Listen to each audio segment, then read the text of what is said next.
equals does your device need fixing? We offer a free diagnosis.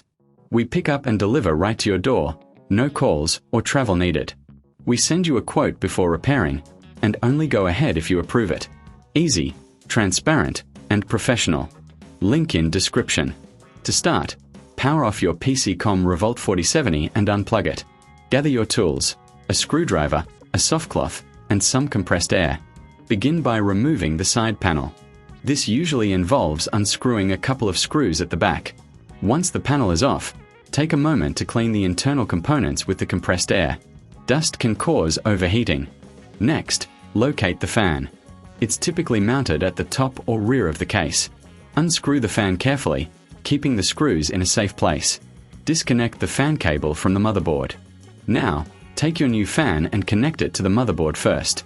Then, secure it in place with the screws you removed earlier.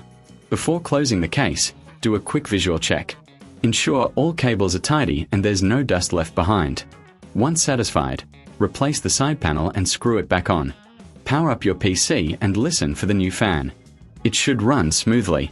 For those who prefer a hassle-free experience, remember, professional diagnosis without obligation, pickup and delivery at your home. No calls, no travel, and a quote before repair. Does your device need fixing? We offer a free diagnosis.